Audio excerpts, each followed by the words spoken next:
Hola, soy Hanna Fernández, divulgadora especializada en bienestar y descanso y autora del libro Aprende a descansar. Quiero darte la bienvenida a un nuevo episodio de mi programa de podcast A Guide to Live Well, una guía práctica de bienestar en la que descubrirás de la mano de los mayores expertos cómo cuidar tu salud y tu entorno para vivir más y vivir mejor. Todo lo que somos, sentimos y pensamos parte de nuestro cerebro. El cerebro es el origen de nuestro ser. Es el responsable de guardar nuestra esencia, nuestros deseos y nuestra personalidad. Es nuestra herramienta para gestionar los retos del día a día, para alcanzar nuestros objetivos y para vivir una vida con propósito. Ahora que está a punto de terminar el año 2023 y estamos a punto de dar la bienvenida a 2024, no se me ocurre mejor invitada que Marta Romo, empresaria, conferenciante y coach con más de 20 años de experiencia en el mundo corporativo. Licenciada en Pedagogía, máster en Dirección de Recursos Humanos y en Neuropsicoeducación, se ha especializado en neurociencia aplicada al liderazgo y la creatividad. Es profesora en distintas universidades y autora de varios libros, entre ellos Entrena tu cerebro, uno de mis libros de cabecera.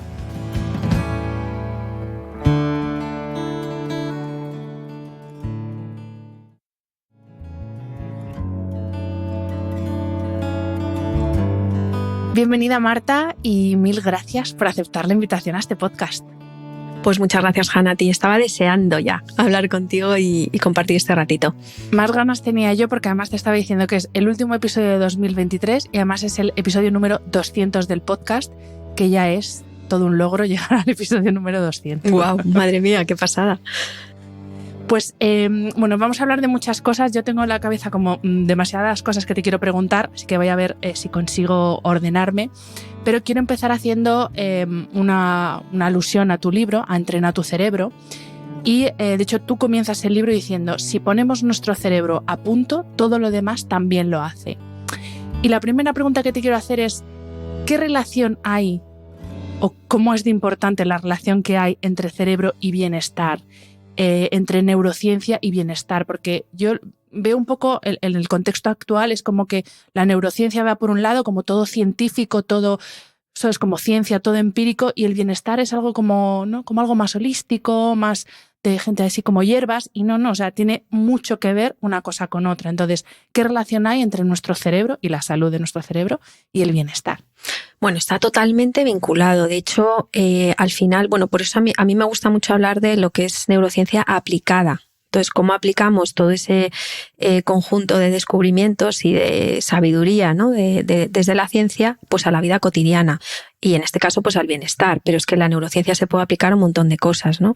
Y al final el cerebro, durante mucho tiempo se ha pensado que es un órgano que, pues muy especial, ¿no? El director de orquesta de nuestro cuerpo, efectivamente. Pero el cerebro ahora, desde hace mucho tiempo, sabemos que está íntimamente conectado con el corazón, con el intestino, todo ese eje.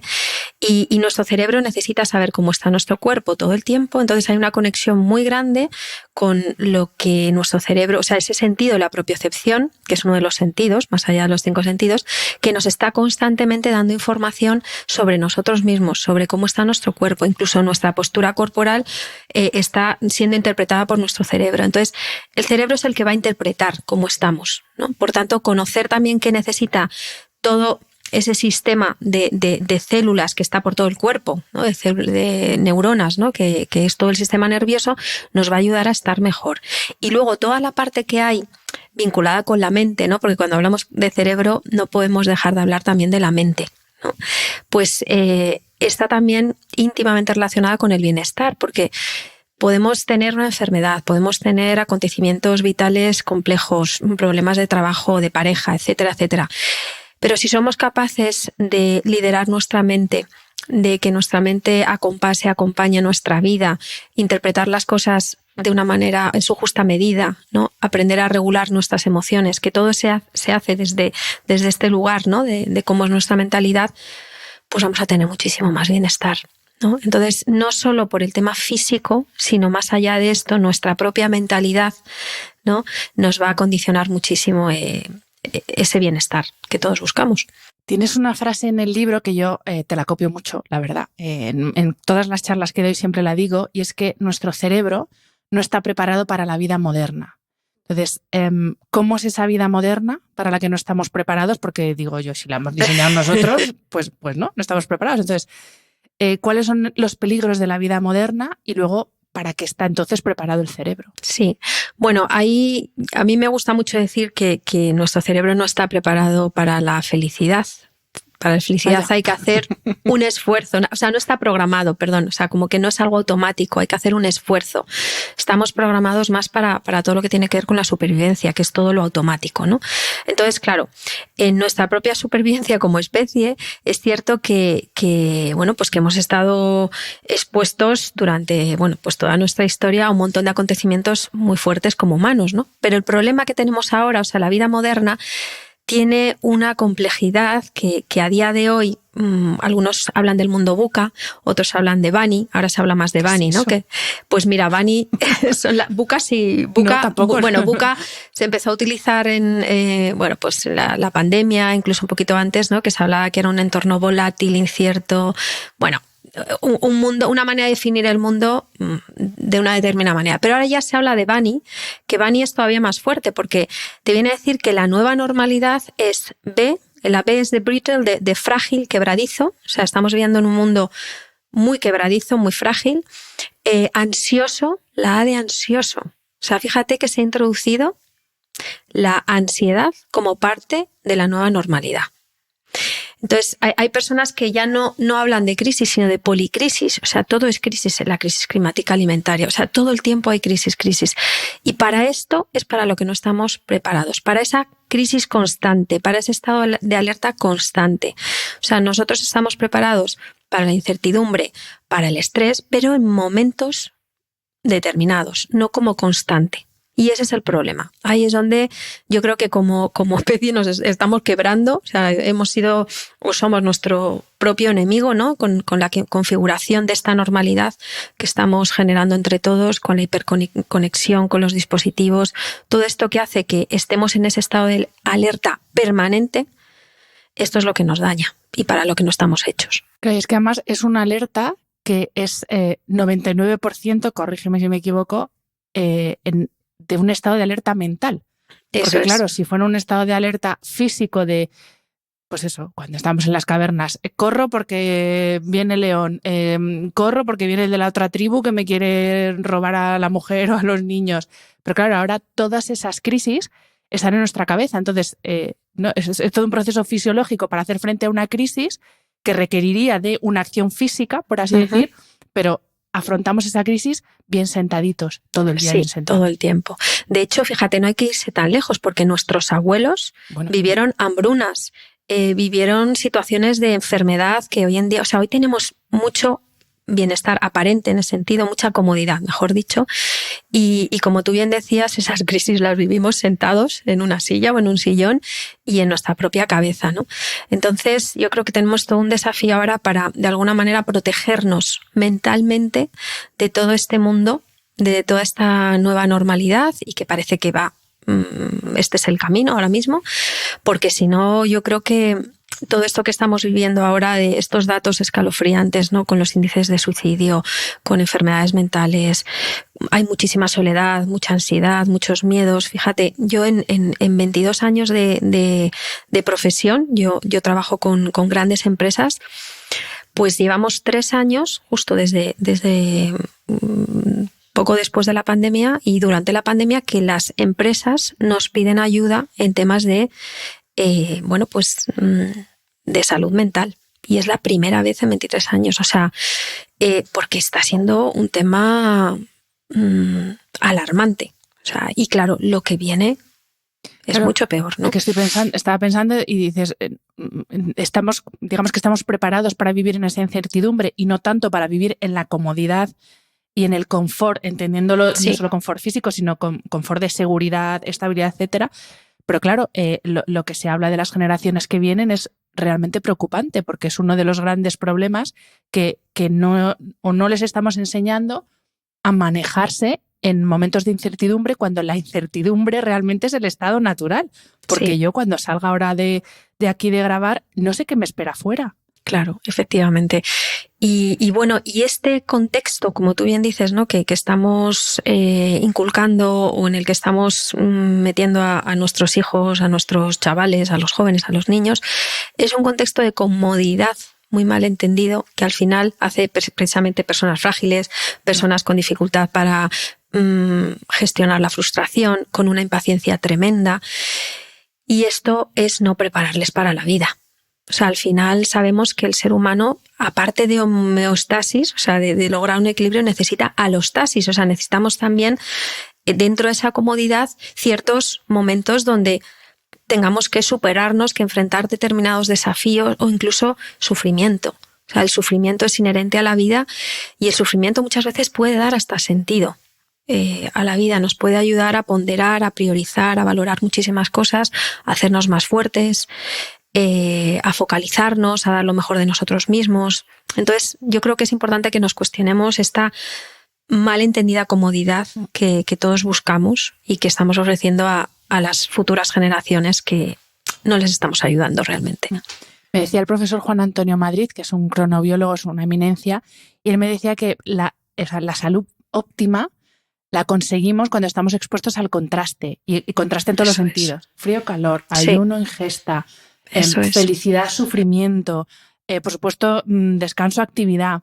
Pero claro, si lo piensas, nuestras vidas están diseñadas para que estemos en condiciones homogéneas. Todos los días del año, todas las horas del día, en todos los sentidos. Es que es eso, es ese mundo que estamos diseñando que es contrario al diseño humano. Uh-huh. Sí, incluso lo que decíamos antes, la crisis constante. Uh-huh. Efectivamente. Hablas en el libro de 3 variables que necesitamos en nuestro día a día para mantener nuestro estado de bienestar, que son sueño de calidad, estrés moderado y emociones positivas. Entonces vamos a desgranar los 3. Vamos primero con el sueño, porque este podcast hablamos mucho de sueño, así que vamos primero con ese sueño de calidad.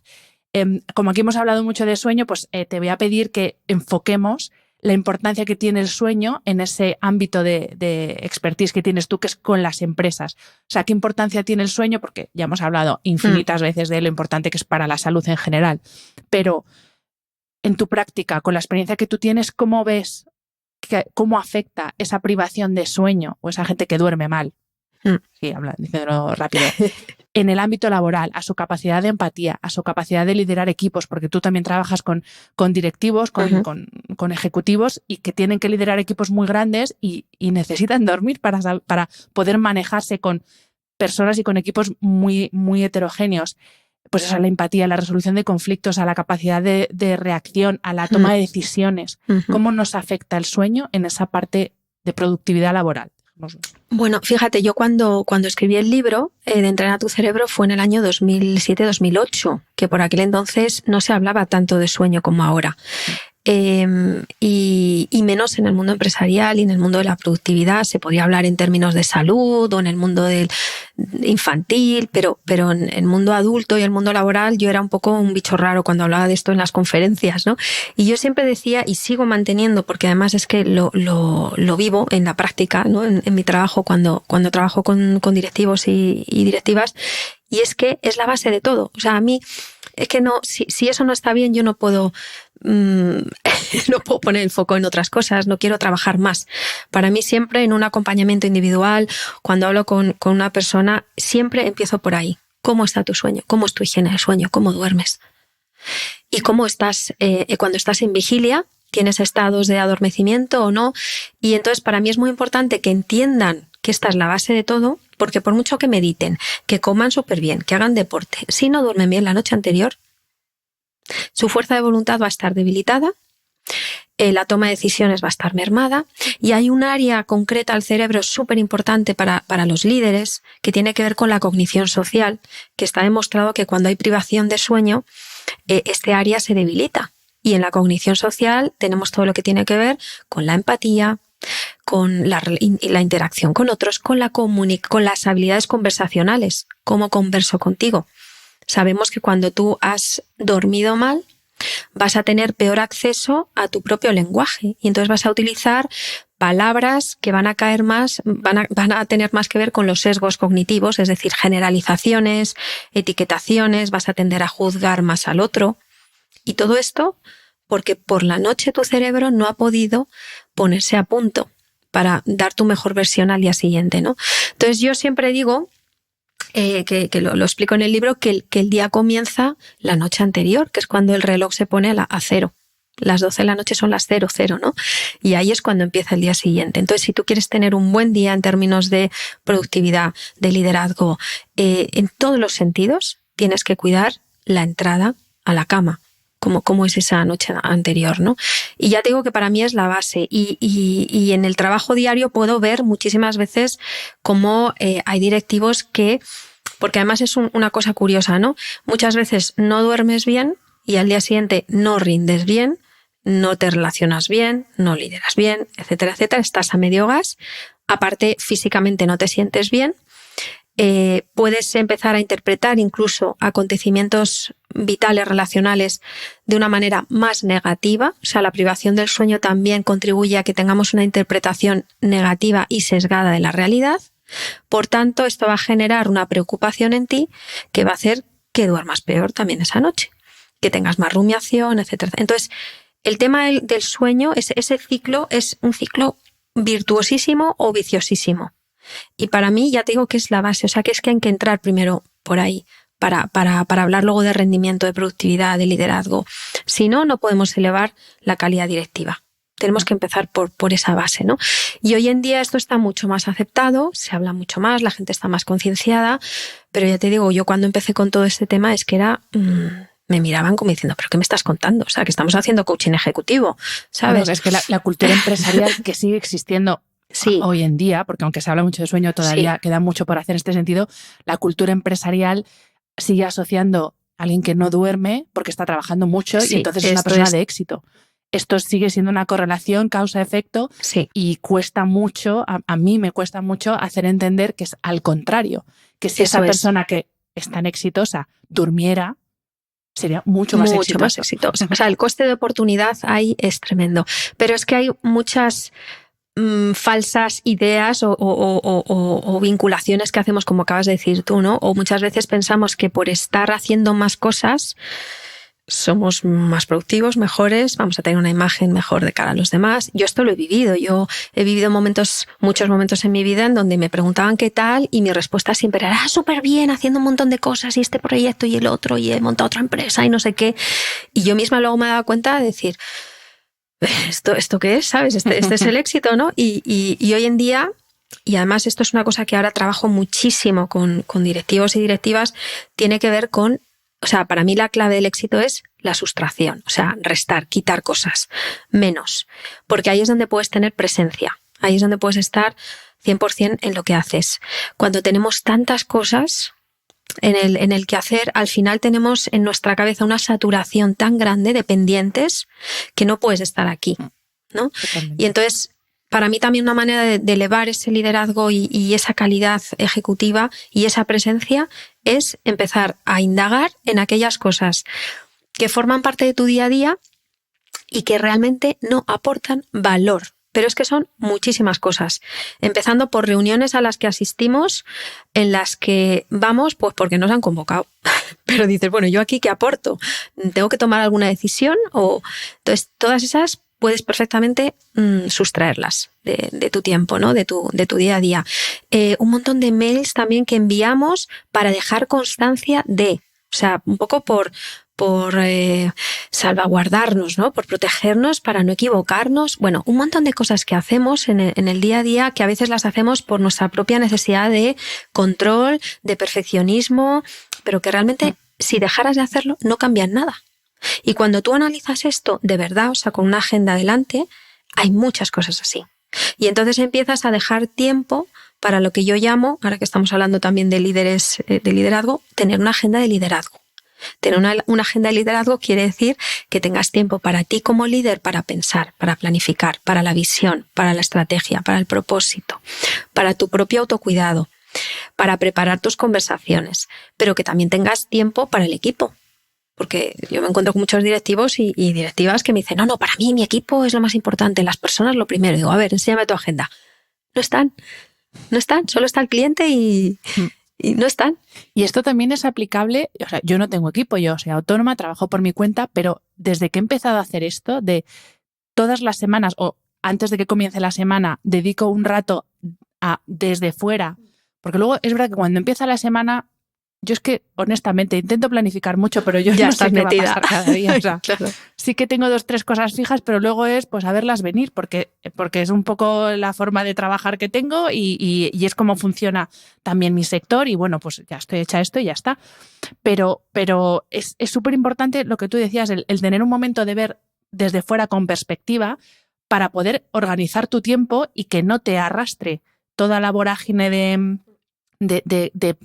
pues problemas, de fuegos que surgen así, porque sí, lo urgente que va surgiendo. Exacto, y no vivir en esa constante urgencia que no te permite centrarte, pues en el caso del que es líder de equipo, en centrarse en su equipo o en poder planificar. O sea, claro, ha habido un momento que es que iba como tan al día que no podía planificar nada. O sea, con el podcast mismo es que iba como a matacaballo y digo, espérate, relaja, sosiega un poco, planifica y luego ejecutas, porque si no es lo que decíamos al principio, vivir constantemente en la alerta. Eso es. Pero fíjate, también es posible, porque hay veces que nos podemos llegar a obsesionar con la planificación, también es posible hablar, yo lo llamo liderazgo de emergencia o gestión por emergencia, o sea, tú también puedes enfrentarte a ese día a día con un montón de imprevistos, desde la paz, la tranquilidad y la presencia, ¿no? Sabiendo discernir muy bien que muchas veces esos imprevistos son emergencias de otros, y que realmente no son una emergencia, simplemente están poniendo su ansiedad por algo en ti. Y cuando paras un momento y conversas a mí me pasa a veces eso con clientes, que me piden una propuesta, tengo una reunión el lunes y me dicen, no, pues, si puede estar para el miércoles, y yo pienso, digo, madre mía, estamos a tope tal, y entonces digo, a ver, ¿para qué quieres que esté para el miércoles? No, bueno, porque es que, claro, así puedo tenerlo ya y me quedo tranquilo y tal. Digo, ¿pero vas a tomar una decisión el miércoles o se lo vas a presentar a alguien? No, hasta el viernes, pero bueno, yo ya me quedo tranquilo. Digo, vale, bien, entonces me está poniendo su propia ansiedad como urgencia, ¿no? Entonces ahí tengo que poner un límite, ¿no? Entonces, yo creo que también puedes vivir un poco en ese día a día sin obsesionarte con la planificación, pero estando muy presente, para que no te cuelen goles y también para tú pues discernir, ¿no? Decir, bueno, pues ahora estoy aquí, estoy al 100% y ya vendrá lo siguiente y en lo siguiente estaré al 100% e ir en cada cosa al 100%, ¿no? Pero es verdad que cuando puedes planificar todo y todo va así rodado es un lujo, pero el día a día nos demuestra que no siempre puede ser así. O por lo menos el ser consciente de que eso va a pasar, que el día a día es como es, y hay que ser consciente de que no vas a poder llegar a todo, que yo eso es una cosa de las que más me está liberando. Ahora justamente tengo todo el tema de trabajo, clases de universidad, yo estoy haciendo mi máster predoctoral, estoy desbordada. Pero ha llegado un momento que he dicho, mira, pues si no puedo entregar mañana la actividad de filosofía del no sé qué, pues ya la entrego el domingo, no pasa nada. Y es el ser consciente de que a todo no vamos a poder llegar, porque creo que eso es una de las cosas que más nos frustran, el pretender llegar a todo cuando es que es imposible. Sí, para mí es como aprender a convivir con nuestra propia pues, humanidad y nuestros límites y aceptarnos vulnerables y mostrarnos vulnerables. Y al final, cuando tú eres capaz de reconocer delante de otra persona tu propia vulnerabilidad, el otro comprende y no pasa nada. No suele pasar nada. O sea, no es tan grave. Sobre todo hablando de el mundo del trabajo y todo esto. No, las cosas no son tan graves realmente, ¿no? Y cuando explicamos las cosas, cuando tenemos tiempo para... Fíjate, yo he cambiado un poco el chip porque he vivido muchas veces poniendo el foco en la búsqueda de la aceptación del otro, ¿no? Que el otro me acepte, ¿no? Y en nombre de eso, pues al final haces un montón de cosas para que el otro te acepte. Entonces, he cambiado el chip y ahora busco la conexión con el otro, no la aceptación. Entonces yo puedo conectar contigo aunque tú no me aceptes. Y esto pues es liberador, ¿no? Entonces tener tiempo para conectar y para que yo te pueda explicar a ti, oye, pues no te puedo entregar esto, no llego a tiempo o esto no va a ser así, es que relaja muchísimo, baja un poco todas esas expectativas que nos ponemos y yo creo que se vive mucho mejor así. Y al final las relaciones son más auténticas. Hablas de hacer las cosas, y bueno, de vivir en general con presencia, y creo que en esto de la presencia tiene mucho que ver nuestra capacidad de atención. Sí. De hecho, ahora ya se está empezando a hablar no tanto de la gestión del tiempo, que parece que era el gran problema que teníamos, cuando realmente nuestro problema es la gestión de la atención y la gestión de la energía. Eso es. Y encima esa forma de estar todo el rato divagando, cambiando de una cosa a otra, con todos los estímulos que tenemos, lo que hace es robarnos energía y capacidad de atención y producir cero. ¿Tú cómo gestionas tanto tu capacidad de atención, porque todos la tenemos limitada, y esto es una realidad, no... Entonces, o sea, limitada en el sentido de que no puedes estar las 8 horas que te sirven a trabajar con el mismo nivel de atención, a eso me refiero con limitada. Entonces, ¿tú cómo gestionas y cómo enseñas a gestionar tanto la atención como la energía? Porque las dos son importantes. Sin energía no hay atención. Están íntimamente relacionadas. Bueno, te hacía así un ruido extraño porque a mí hay un poco de neurotontería detrás del mundo de la atención. Es que es uno de mis grandes las técnicas estas de el minuto 23,4 ya se te va la atención. No entro en estas cosas, digo más mejor, el que es, digamos, como sube y baja la capacidad de atención. No es constante. Sí. Porque somos capaces de vernos series y series, capítulos de Netflix o hacer un montón de cosas muchas veces durante un montón de tiempo con una capacidad atencional brutal, ¿no? O sea, y ahí hay una clave importante, que es el gusto por lo que estás haciendo. El despertar en ti ese interés, esa motivación o el sentido. Muchas veces encontrar el sentido de lo que haces, aunque no te termine de gustar, te ayuda a despertar la atención. Pero efectivamente, como tú bien decías, no es un tema de gestión del tiempo, porque el tiempo es el que es y ya está. Pero la atención y la energía no son las que son. Esto sí que se puede modular. A mí me gusta mucho hablar de sintonizar la atención con tu propia energía, ¿no? Y aquí hay un concepto muy interesante que muchas veces normalmente no se entiende muy bien, que es el mundo de las distracciones. El mundo de las distracciones es un mundo maravilloso, y hablo de las distracciones internas, ¿vale? No que venga fulanito y tal o que te llamen, sino de tus propias distracciones, ese momento en el que estás trabajando o escribiendo algo o lo que sea y de repente pues coges el móvil, entras en Instagram o te pones a pensar en las musarañas o lo que sea, ¿no?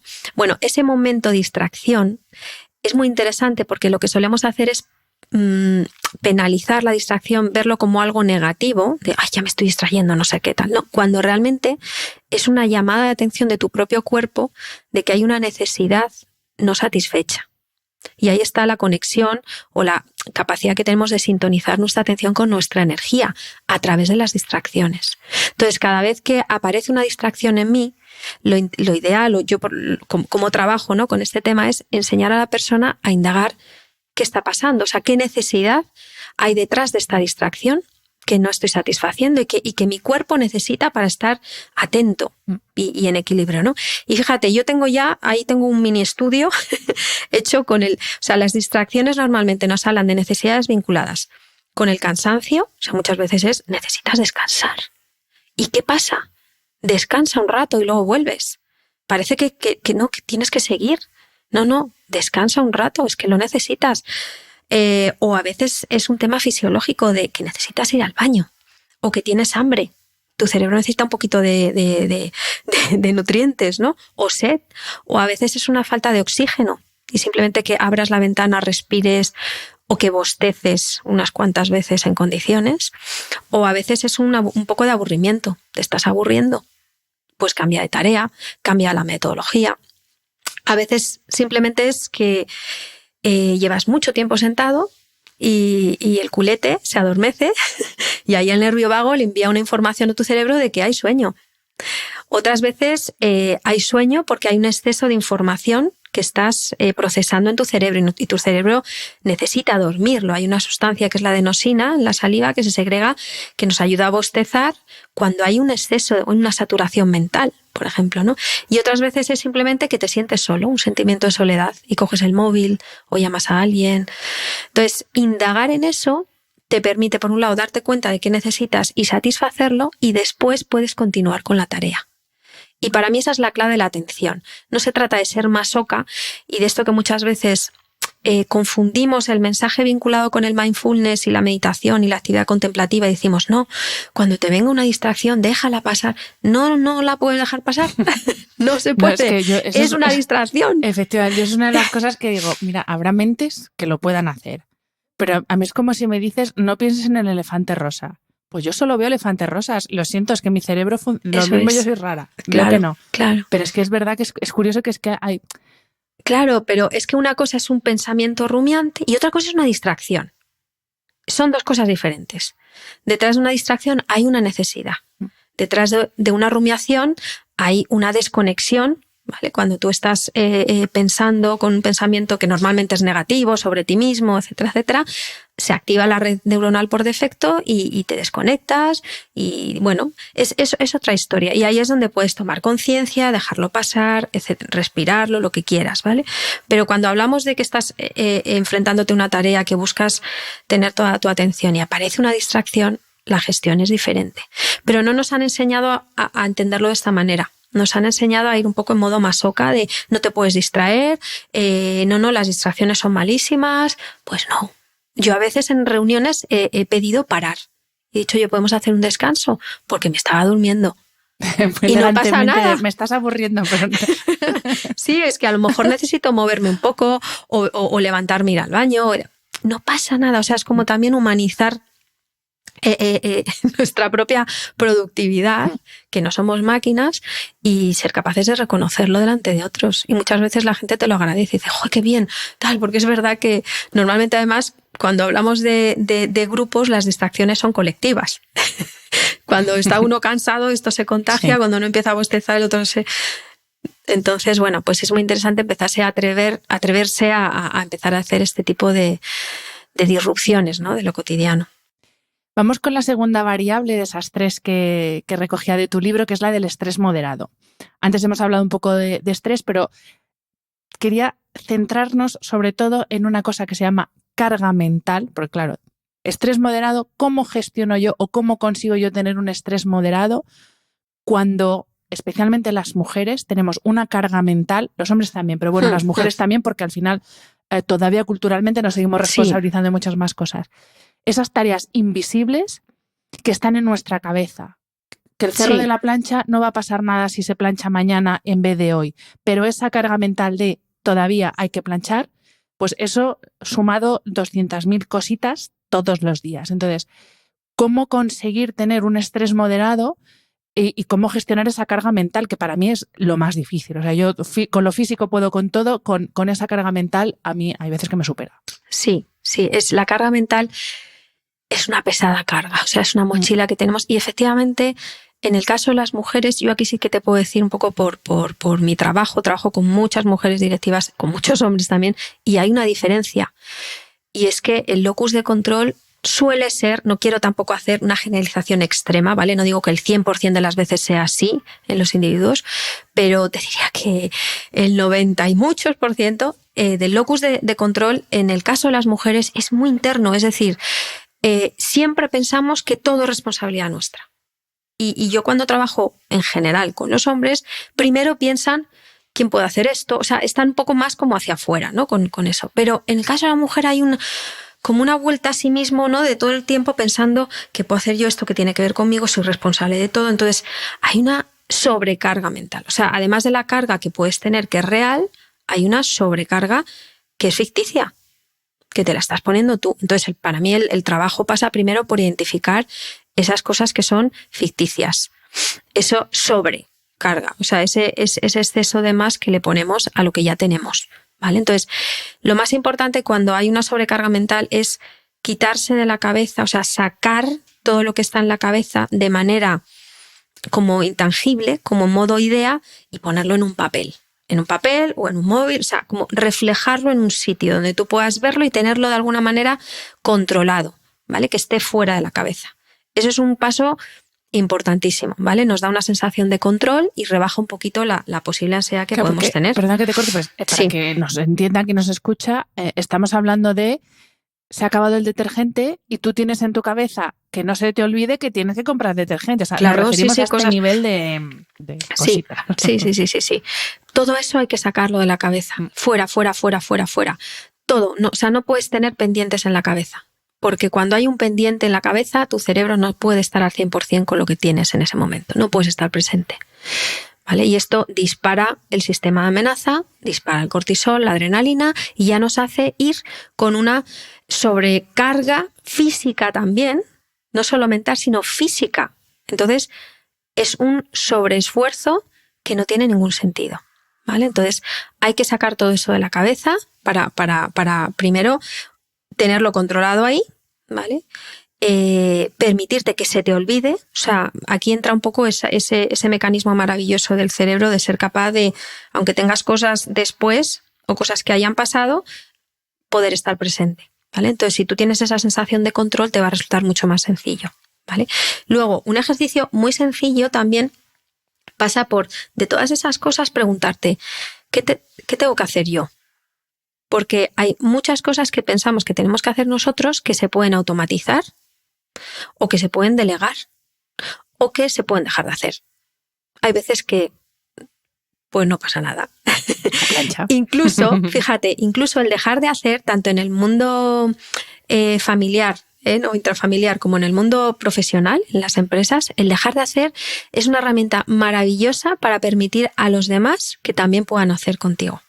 Porque muchas veces, como nos ocupamos nosotros de todo, el otro no le damos espacio ni oportunidad. Entonces, empezar a soltar y a dejar de hacer cosas hace que se produzcan actos inesperados y maravillosos en tu equipo o en tu familia, con tu pareja o con tus hijos, porque les das espacio para hacer, ¿vale? Entonces, preguntarte siempre, ¿tengo que hacerlo yo? ¿Lo puedo automatizar? ¿Lo puedo delegar?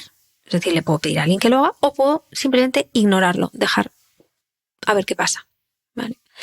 Luego preguntarte también si lo tienes que hacer ahora, el cuándo, o sea, vale, y esto vamos a dimensionarlo. Tengo que hacer 27 cosas, ¿vale? O 200, las que sean.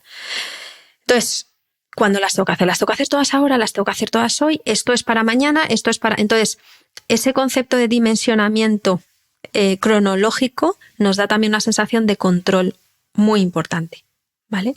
Y esa sensación de control nos relaja, ¿sí? Y cuando no seas capaz de hacer eso, muchas veces compartirlo con alguien y tener una mirada externa, decir, oye, mira, estoy agobiada, ese momento de desahogo, de contarle a alguien todo lo que tienes, que muchas veces dicen, mira, no necesito que me resuelvas la vida, solo necesito desahogarme, también nos ayuda a bajar la sobrecarga. Bueno, es como ponerlo en el papel, ¿no? Si lo cuentas a alguien, pues eso es como sacarlo fuera. Pero lo maravilloso de contárselo a alguien es que tú solito, tú solita, lo puedes ir resolviendo. Porque cuando contamos a alguien algo, cuando estamos comunicándonos en presencia de otra persona, sucede algo maravilloso en nuestro cerebro, que es que entra en su mejor manera de aprender. Entonces conectamos puntos, entramos en modo creativo, de repente te das cuenta de que, no, pero esto fíjate, si es que me dijo el otro día fulanita, no, pues esto fuera. Y te lo estás diciendo tú sola. Entonces, el modo estar en presencia con otra persona, soltándole tu rollo, te va a ayudar a resolver muchas veces dificultades, conflictos o un follón que tengas que planificar tú solita. Porque es la mejor manera, el mejor estado que tiene el cerebro para aprender, cuando tú se lo cuentas a otro, cuando le enseñas al otro lo que hay dentro de ti. Uh-huh. Vamos con la tercera variable, que es la de tener emociones agradables o positivas. Y para hablar de este punto, primero te quiero preguntar por la trascendencia, porque al principio nos decías que nuestro cerebro está diseñado para la supervivencia, pero en el libro también dices que, aparte del objetivo de sobrevivir, otro de los objetivos del cerebro es la trascendencia. Y te quiero preguntar qué es la trascendencia, porque aquí también hay mucha confusión entre el tema religioso, temas de fe, temas de propósito. Entonces, ¿qué es la trascendencia y por qué es tan importante para el cerebro? Bueno, es verdad que hay una parte en nuestro cerebro que cuando tú realizas tareas que se pueden estar vinculadas con lo espiritual o tareas vinculadas con la actividad contemplativa, por ejemplo, se activan, que de otra manera esas zonas cerebrales que están en la corteza prefrontal, o sea, son zonas muy, muy humanas, muy de persona, de otra manera no se estimulan. Y son zonas que además son aledañas, son vecinas de todo lo que tiene que ver con la percepción de bienestar o de felicidad que tienes sobre ti mismo, zonas que están también al lado de la empatía, es decir, que muchas veces por contagio y por estimulación de una zona de nuestro cerebro estamos también haciendo crecer lo que hay al lado, ¿no? Entonces, para mí la trascendencia tiene que ver, por un lado, con la búsqueda de sentido, que esto, ya sea un tema espiritual o no, todos necesitamos encontrar el sentido de nuestra propia vida, de nuestro propio trabajo, de lo que hacemos, de nuestras relaciones, o sea, el sentir, ¿qué sentido tiene? O sea, nuestro cerebro además está constantemente buscándole sentido a las cosas y de hecho sabemos que cuando no encontramos el sentido a algo, lo interpretamos como una injusticia. Por ejemplo, el ordeno y mando, cuando a ti de repente te dicen tienes que hacer esto porque sí, y tú no lo entiendes ni encuentras el sentido a eso que te están diciendo, lo vives como una orden, como una imposición, como una injusticia, esto internamente saca lo peor de ti, aunque sea desde la obediencia, ¿vale? Pero internamente la experiencia es nefasta, ¿no? Y no hay aprendizaje. Entonces la trascendencia tiene que ver con esa necesidad que tenemos como seres humanos de buscar el sentido, pero también la trascender es superar, tiene que ver con la superación, con querer seguir creciendo, con querer seguir teniendo aspiraciones, con querer seguir ofreciendo una mejor versión tuya. En definitiva, trascender tiene que ver con salir de ti misma y de ti mismo. Yo creo que estamos muy metidos en nosotros y cuando hablamos de bienestar parece o pensamos que tenemos que meternos más todavía en nosotros mismos. Y desde mi punto de vista, y la ciencia cada vez también va hablando de esto, no ese es el camino. O sea, necesitamos del otro. Para saber cómo yo estoy, necesito de ti. Y tenemos una necesidad muy grande de pertenencia, que de hecho, pues ahora mismo en estos años de pandemia que hemos vivido, donde el aislamiento social ha sido tremendo y ha hecho muchísimo daño, pues hemos podido comprobar cómo necesitamos el sentir que pertenecemos, que las relaciones a nuestro alrededor están bien, que podemos descansar en el otro. Entonces, salir de uno mismo es trascender también, trascender a lo mío. Entonces, cuando yo te miro a ti, soy capaz de verte, ¿vale? Desde mí, ¿vale? Estoy conmigo y estoy contigo, ¿no? Y desde ahí puedo ofrecer esa mejor versión. Puedo dejar de obsesionarme con mis propios problemas, porque muchas veces la rumiación y todo esto tiene que ver con que estás mirándote tanto al ombligo que no tienes esa comparación tan saludable y tan necesaria que necesitamos. O sea, yo para verme a mí te necesito a ti, ¿no? Entonces, para mí la trascendencia tiene que ver con esto. Si además luego le quieres dar un aspecto espiritual por tus creencias, yo en mi caso pues lo vivo también de una manera espiritual, yo soy creyente y para mí es súper importante, le da muchísimo sentido a la vida, sentirme amada, sentirme creada, sentir que mi vida tiene sentido y que si yo no hubiera nacido el mundo no sería igual sin mí. A mí esto pues me da muchísimo sentido, ¿no? Y en momentos de mucha dificultad pues yo me agarro a eso fuertemente y vivo incluso momentos de gozo o momentos gloriosos donde digo, bueno, esto tiene un sentido porque trasciende de mí, ¿no? Y yo creo que es una dimensión humana súper importante que también es educable, o sea, que tenemos que trabajarla con los niños, con los adolescentes, porque contribuye a nuestro bienestar, sin duda. Y hablando de emociones, no te voy a preguntar por las desagradables, porque esto es como, bueno, nadie así voluntariamente quiere experimentarlas. Son parte de la vida y ya está, pero hay un problema con las emociones agradables. Y a mí, te lo pregunto porque a mí me pasa. Y es que te dejas arrastrar tanto por la euforia, que te vengas tan arriba, que te acabes reventando a ti mismo, porque claro, es como, wow, qué feliz soy haciendo esto, cómo me gusta todo, qué alegría, qué realización, todo es maravilloso y claro, te estrellas. Entonces, y además es que te lo pregunto porque, claro, yo no te conozco tanto como para saber si eres un bálsamo, que es lo que a mí me transmites calma, y yo, claro, te miro a ti, pienso en mí, digo, yo soy como pum, pum, pum, pum, para arriba, para abajo, como una pelota que va fum, fum, fum, de un lado a otro. Te veo como la pelotita que botas. Entonces, ¿cómo hace uno para, claro, que no te arrastre la euforia? Porque está muy mal entrar, o sea, perdón, no es que esté mal. O sea, todos entendemos que es entrar en barrena con una emoción desagradable, pero es muy difícil como que sosegarse a uno mismo cuando te arrastra la euforia. Sí.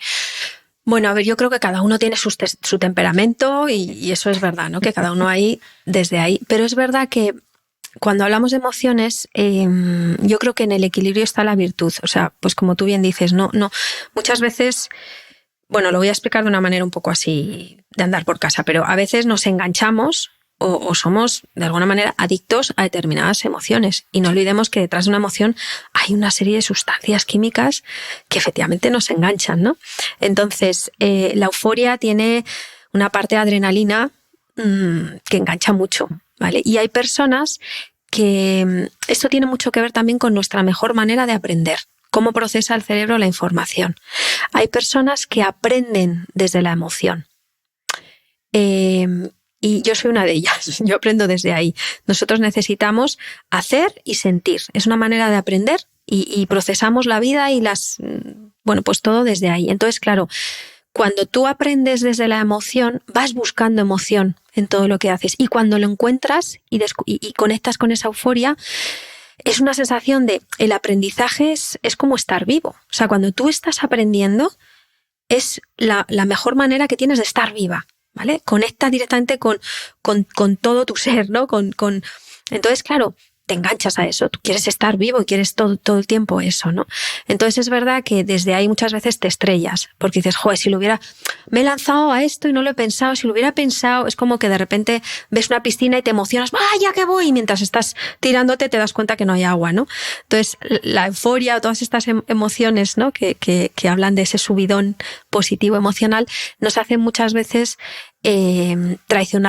traicionarnos a nosotros mismos, no preparar las cosas, no vivir las cosas en su justa medida, tener caídas muy grandes, ¿no? Entonces, ahí hay que primero aceptar que nos va la marcha y que nos encantan esas cosas y desde ahí empezar a, como yo digo, ampliar nuestra zona de confort, no salir de la zona de confort, porque para ti es confortable vivir de esta manera y aprender de esta manera y de hecho te ha ido bien porque has seguido utilizándolo y por eso se ha convertido en una segunda naturaleza para ti.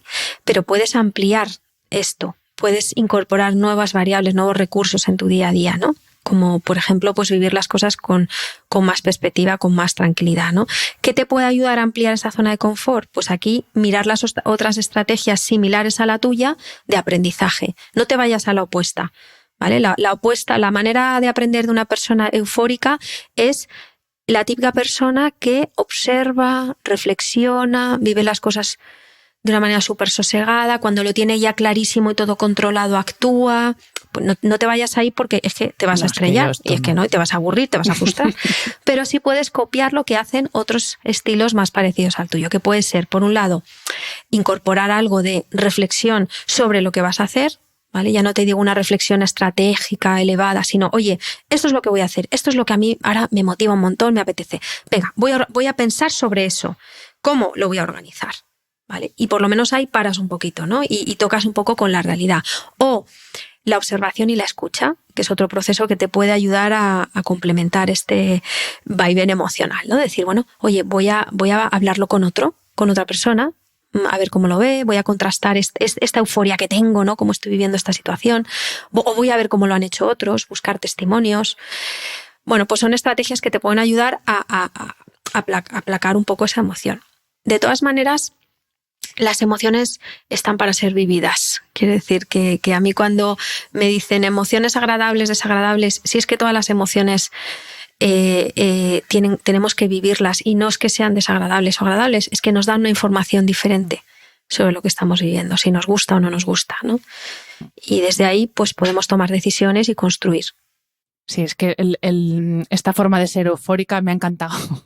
Es tu manera de aprender. Pero es verdad que agota mucho, porque yo me agoto a mí misma, pero bueno. Vamos a ir terminando la entrevista, Marta, pero antes te quiero preguntar, la última pregunta va a ser como la más personal, pero antes te quiero preguntar por la disciplina.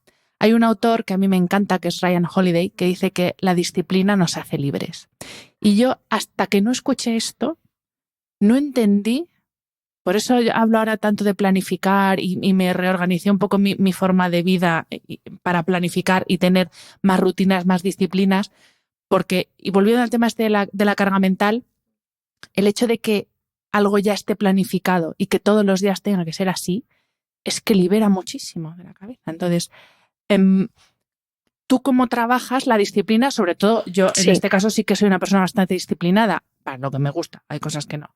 Pero claro, hay gente que es indisciplinada por naturaleza. Entonces, cómo conseguir introducir disciplina en nuestra vida, no rigidez, sino disciplina para liberar la mente. Sí, efectivamente la disciplina libera espacio mental porque no tienes que pensar, o sea, ya es la automatización de un comportamiento, está muy vinculado con los hábitos, que es algo maravilloso, pero aquí hay un componente, o sea, para mí, o sea, yo cuando trabajo la disciplina o este constructo, ¿no? Todo lo que hay detrás de esto, que en definitiva lo que buscan es tener una vida un poco más armónica, ¿no? Y liberar ese espacio mental para bajar la sobrecarga mental. Me gusta mucho vincularlo a la fuerza de voluntad. De hecho, yo hablo mucho de la fuerza de voluntad y la fuerza de voluntad es una decisión. O sea, la voluntad es decidir que quieres hacer algo. Es la decisión y ese paso hay que darlo porque muchas veces sí, venga, pero no lo has decidido. Lo haces porque toca, porque no te queda más remedio, porque alguien te lo ha dicho, porque está bien visto, pero no hay una decisión. No hay una convicción de decir, no, es que lo elijo. Y en esa elección estoy renunciando a esta serie de cosas. Entonces, tomar conciencia de eso, ¿vale? Porque es que si no, las palabras son muy grandes. Dices voluntad, disciplina, ¿no? ¿Qué es eso? Pues la voluntad es pararte a pensar qué es lo que eliges y a qué estás renunciando. Y tener la convicción de que has tomado una decisión. Y cuando eso está claro y tienes muy claro a qué renuncias, ¿vale? Porque si no tienes claro a qué renuncias, aparecerá y caerás, ¿vale? Le dirás que sí. Ya puedes hablar de disciplina, pero si no hay un acto de voluntad previo, no puedes entrar en modo disciplina. Y la disciplina no es otra cosa que respetarte a ti mismo. Es decir, respetar esa decisión que has tomado. Es un acto de integridad. Entonces, cuando tú no respetas eso, te estás traicionando. O sea, te estás dañando, estás fallando a tu propia confianza.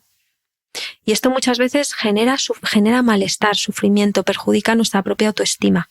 O sea, el tema de la disciplina es un tema muy elevado en el sentido de que cuando somos capaces pues eso, de responder con nuestra acción a nuestras aspiraciones, de corresponder esas aspiraciones que tenemos, nos sentimos plenos, nos sentimos confiables para nosotros mismos. Y esto genera mucho bienestar, ¿vale? Entonces, y luego la disciplina no solo tiene que ver con planificar, tiene que ver con ser capaz de que a lo largo del día, que tú acabes el día sintiéndote satisfecho. O sea, para mí la disciplina no es tener todo sino que acaba el día y dices, todo lo que yo aspiraba a ser hoy y a hacer hoy es suficiente. Es lo que he hecho. O sea, y acabo el día o la semana o como quieras planteártelo con esa satisfacción, ¿vale? Es decir, es un acto de coherencia que luego además se ve acompañado de herramientas, de sistemáticas, de automatizaciones, de ciertas rutinas que te ayudan a cumplir tu palabra contigo mismo. Pero para mí la disciplina es un acto de integridad contigo mismo, ¿no? Y genera muchísimo bienestar. Totalmente. Has hablado de decisión. Yo también en el libro, justo de las 7 Ds de las que yo hablo, la primera es la de la decisión. En mi caso es tomar la decisión de que el sueño sea una prioridad, pero me viene muy bien esto de la decisión para hablar de prioridades. Y esta es la parte así como más personal de esta entrevista, pero también quiero que sea como una herramienta para quien nos está escuchando para afrontar el año que está a punto de comenzar, 2024, que es precisamente eso, el establecer prioridades, porque creo que uno de los grandes, o una de las principales causas de este cerebro que tenemos loco perdido, porque lo tenemos en constante estado de alerta, es que no sabemos priorizar. O no queremos, porque como queremos todo, pues yo lo quiero todo, porque encima nos han vendido que podemos con todo. Y digo que es la parte más personal porque tú en este último año, en 2023, has priorizado tu vida personal, unas circunstancias personales. No es que hayas dejado tu vida profesional, pero has dejado de lado pues, cosas como las redes sociales, que también profesionalmente hay personas para las que esto es importante, yo me incluyo, pero sí que has sido capaz y has tenido también la valentía de priorizar esa parte que en este momento para ti era la prioridad. Entonces, ¿cómo afronta uno los miedos que te entran cuando decides priorizar algo, sabiendo que ese priorizar implica renunciar? También se habla de la renuncia. Entonces, ¿cómo gestiona uno ese miedo a, pues en el caso tuyo, las redes sociales, a decir, bueno, pues lo mismo, mi trabajo se resiente, mi ámbito laboral se resiente porque estoy priorizando mi ámbito personal y estoy dejando de lado esto. Entonces, ¿cómo gestiona uno esos miedos a la hora de priorizar las cosas que queremos priorizar? Sí, pues mira, esto la verdad es que es un tema complicado porque no es fácil tomar decisiones así, pero hay veces que los acontecimientos vitales no es que te obliguen a priorizar, es que te enseñan claramente cuáles son tus prioridades, ¿no? Y yo estoy muy agradecida también a la vida, aparte de que, bueno, hay cosas que no están siendo fáciles, pero que me ha permitido en momentos duros, sobre todo en situaciones vinculadas con la salud, pues aprender a priorizar, ¿no? Y entonces con el tema de lo profesional, es cierto que yo hubo un momento en el que me daba cuenta de que estaba a 1000 cosas y no estaba presente realmente en ninguna cosa. Entonces, ese sentimiento que muchas veces tenemos de que no estoy donde tengo que estar en el momento, ¿no? Que de repente estoy con un familiar y tendría que estar trabajando, o estoy trabajando y sé que de repente mi hermana o mi madre o no sé quién, o mi hijo o mi marido te están con este problema, al final no estás presente en ningún sitio, ¿no? Y ahí hay que tomar una determinación de presencia, de oye, yo quiero estar al 100% en lo que hago, porque voy a dar lo mejor de mí y además lo voy a disfrutar. Entonces yo no estaba disfrutando. Y entonces hice un ejercicio de análisis de decir, bueno, a ver, lo que te decía al principio, ¿qué cosas puedo quitar? Porque tengo demasiado, ¿no? Tengo la mochila muy grande y ahora mismo necesito dar un paso al frente en mi familia y tomar una serie de responsabilidades, ¿no? Y entonces lo que vi claro era que, pues en este caso el tema de las redes sociales, pues era algo para mí superfluo, ¿no? Yo pues tengo una empresa que dirijo y que obviamente no voy a dejar mi empresa porque me apasiona, porque llevo un montón de años construyéndolo, porque tengo empleados, porque tengo una socia, porque tengo clientes. Pues vi muy claro que me quería centrar ahí, que me quería centrar en mi familia, en mis padres, bueno. Y entonces el tema de las redes sociales fue algo que me quitaba tiempo, me quitaba energía y tal. Es cierto que hay un momento en el que caes en el famoso FOMO, ¿no? El fear of missing out, ¿no? De dices, bueno, a ver si me voy a perder algo, voy a perder un montón de seguidores que he construido este tiempo, voy a dejar de, no sé, hacer conferencias, ya no voy a transmitir esto de que me encanta divulgar la neurociencia aplicada, tal, no sé qué. Pero me di cuenta de que ese miedo a perderme las cosas no estaba en las redes sociales, sino en mi vida. Me estoy perdiendo las cosas que están pasando en mi vida. Y me entró miedo, es decir, es que no me quiero perder estos últimos días o meses de mi madre, que se está despidiendo, no me quiero perder estos años de mi hijo, porque está pasando muy rápido, no me quiero perder cultivar la relación con mi marido y disfrutarlo, no me quiero, o sea, entonces empecé a darme cuenta que ese fear of missing out es que nos perdemos cosas de nuestra vida, realmente, y me asustó, o sea, me dio miedo, ¿no? Y entonces ahí lo tuve, fue clarísimo y fue rotundo. En enero, zasca, dejé de publicar y entré en ese vacío de decir, bueno, pues a ver qué pasa.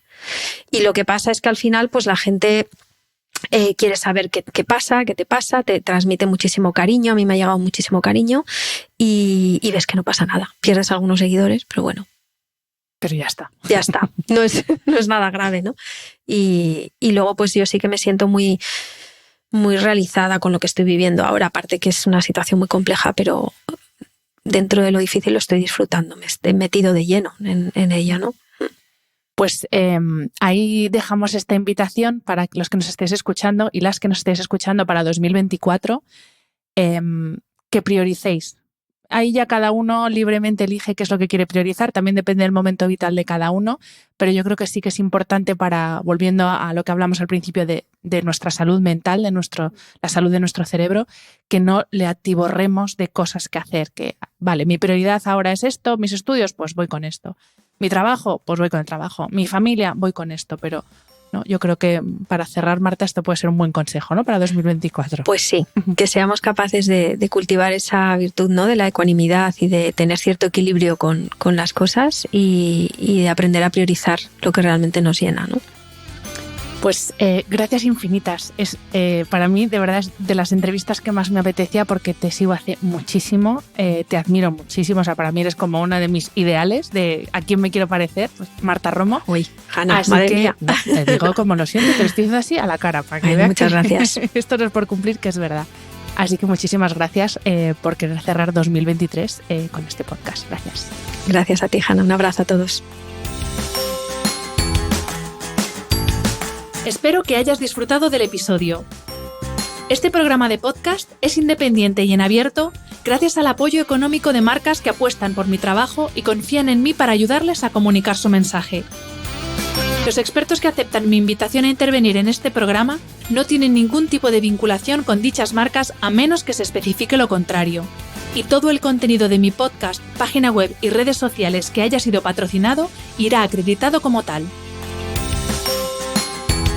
Gracias por ayudarme a que este proyecto siga siendo viable e independiente visitando la web de mis anunciantes, dejando reseñas, comentarios y valoraciones en las distintas plataformas de reproducción y compartiendo mi contenido en tus redes sociales. Mil gracias por estar al otro lado. Nos escuchamos en el próximo episodio.